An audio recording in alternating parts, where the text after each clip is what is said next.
Dr. Watson, would you kindly close the door behind you so that we can limit the price of your carelessness to merely hours of work rather than days? My apologies, Mr. Holmes. I found myself rather taken aback. I saw tidier houses in war-torn Afghanistan.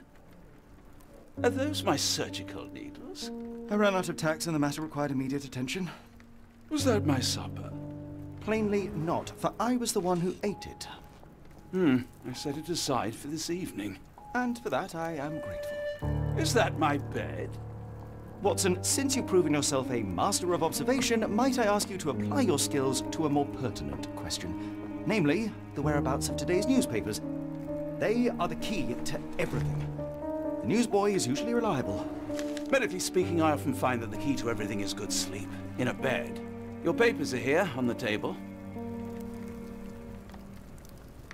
Let us see what the postman brought today.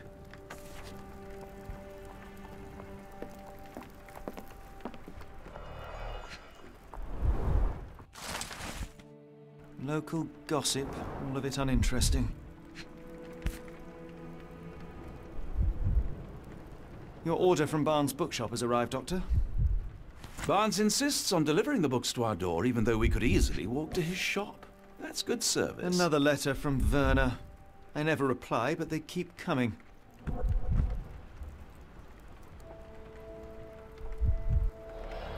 I don't see the Strand. Where is it? Pardon me? I am on the precipice of uncovering a pattern of crime across London spanning many months and involving many men. The missing paper cannot be a coincidence. That's preposterous. My dear fellow, life is infinitely stranger than anything which the mind of man can invent. Well, life used your newspaper to wipe its posterior, so after that unpleasant discovery this morning, I disposed of it. But in lieu of the Strand, perhaps I can deliver you something equally tantalizing.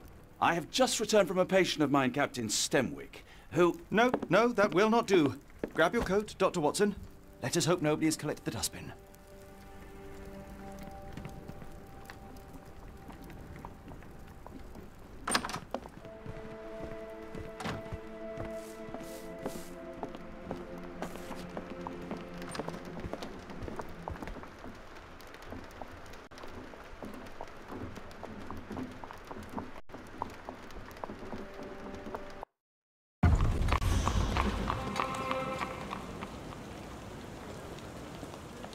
The dustbin is yours for the digging, Mr. Holmes.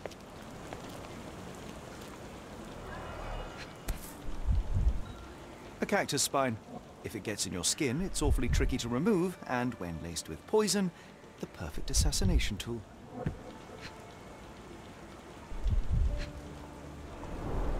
You were mistaken, Dr. Watson. The paper was indeed dirtied, but not how you implied. It's potting soil. See, Watson? The conspiracy is real. Someone tried to poison me. Poison? You? That's madness. Get the Strand. Get your copy of the Strand here. Sorry, Mr. Holmes. I just sold my last paper. Glassed. Then why are you still here? Boss pays by the hour. No sense in returning early. You're a bright child. I presume you see everything that goes on around here? Nothing gets past me, mister. Then tell me, did you notice anyone suspicious at my door this morning? Like the man with your newspaper? Precisely. What do you know? I know the value of a shilling. Dr. Watson, Cool, now I can take the day off. can you describe the man you saw? He was carrying a lot of books. Up to his chin they were. Never heard of a well-read assassin. Looks can deceive, hence the appeal of disguises. Did you see what he was up to? Nah, not really. I saw him approaching your house, but I had a customer. Then there's a loud bang. I ducked down. Not because I was scared, because I wasn't. I had to protect the merchandise. And all I could see was him kneeling at your door. Which way did he go? Not sure. I was distracted by customers. Sorry. All right. You earned your shilling. That'll be all. Thanks, Mr. Holmes. Maybe I could be your eyes and ears, if you have more shillings. I'll stand watch, just in case the strange man comes back.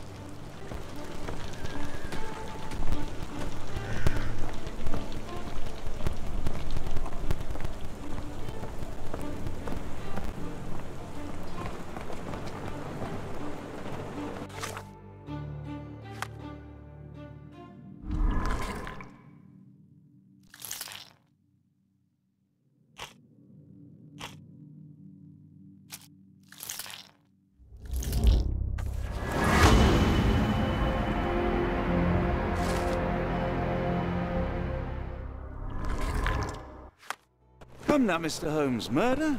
Yes, Barnes has his quirks, but he also has his scruples. Not every pawn knows it's part of a game.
Mr. Barnes, a word.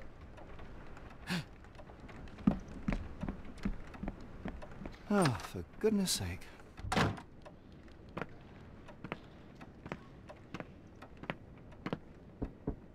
Who goes there? Sherlock Holmes. Now will you please... Mr. Holmes. Golly, I did not see you come in. Would you care to answer some questions for me? Well, I wish I could, but I am deep in the weeds with work. How about we reschedule in a month or two? Come now, Mr. Barnes. It will only take a moment. Really deep in the weeds with important things. Well, help yourself to any book, just take it and pay later. I trust you, Mr. Holmes. Barnes doesn't seem like himself. Why is he acting this way? You're asking the right questions, Doctor. Let's find a way to coax him out. The ladder is broken, recently, judging by the freshness of the wood.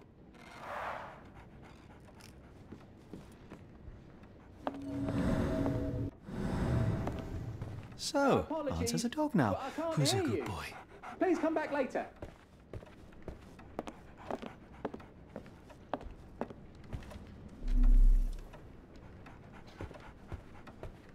I could hardly imagine anything more macabre.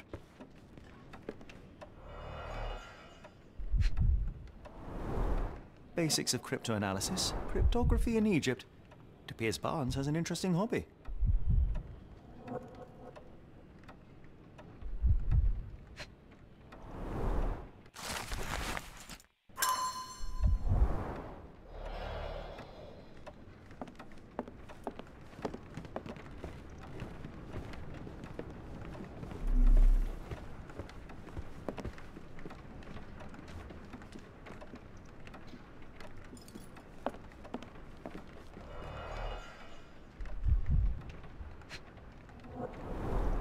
An improvised stand, but it does make the flowers more visible.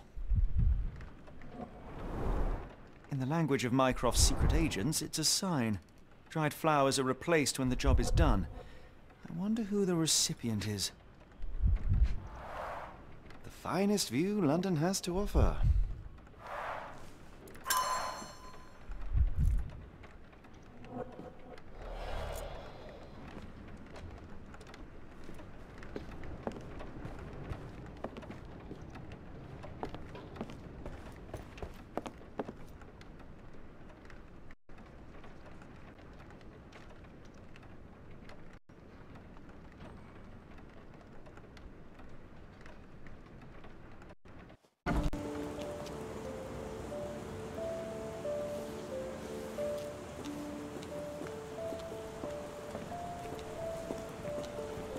Hello there. What's your name? Lily. I know, not very original.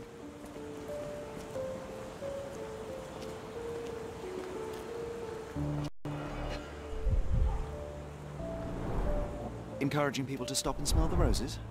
Our national emblem. God save the Queen. It must take patience and care to produce a bloom so beautiful. I imagine so. I merely sell them.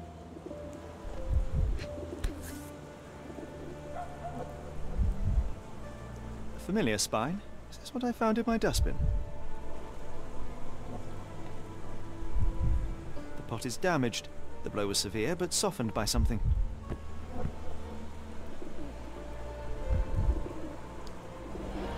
Anything tickle your fancy, Mr. Holmes?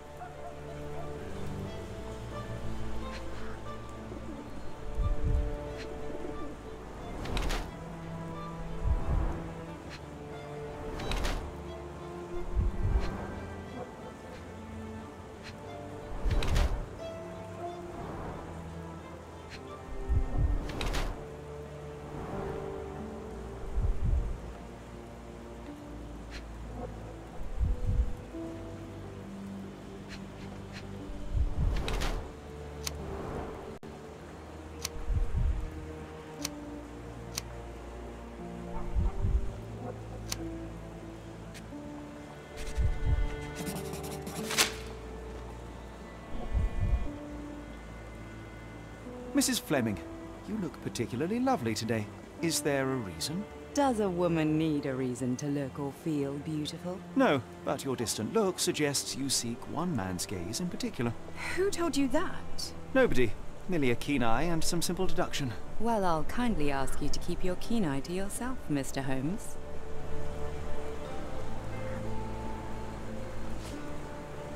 One of these things is not like the other. Come again? The cactus. Those fearsome spines can prove a dole to remove, and the sap is often toxic. And a rose thorn can give you tetanus, but we still grow them. The cactus seems comparatively harmless, though you have me thinking it must be valuable. I was under the impression that you knew its price already. Your guess is as good as mine. The first time I saw this cactus was when I came back from my break.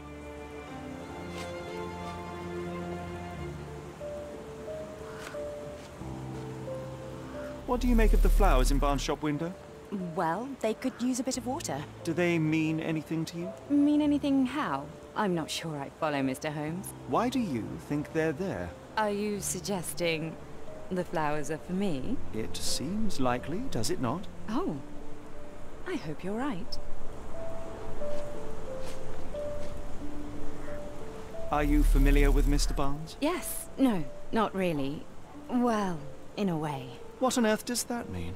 I know who he is, of course, but we haven't shared much more than a look. A look? Yes. Each morning I go for a walk in the park with my dog, and most days I spot Mr. Barnes there with his new puppy, so we see each other. Actually, we once met briefly while our dogs played. He was quiet and seemed unsteady as he approached, but since then, we've never spoken. I often see him staring through the shop window. Sometimes I wonder what he thinks about that would etch such longing onto his face.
I think perhaps I have been chasing shadows. Do not despair, Mr. Holmes. Even the best of us make mistakes. We better tell Mr. Barnes what we've learned. Mr. Barnes, I know what you did, and I know why you did it. I'm sorry, Mr. Holmes. I can't hear you very well from behind the door. You ordered a cactus from the plant catalogue and then left it for Mrs. Fleming as a gift. You placed flowers in the window to get her attention and wear high heels to appear taller and more desirable. I couldn't read this morning's edition of The Strand because it was covered in soil and I know you dropped a cactus on it and then... Barnes, it's Dr. Watson. Rest assured we are not interested in disclosing your personal affairs to anyone, including Mrs. Fleming. All right.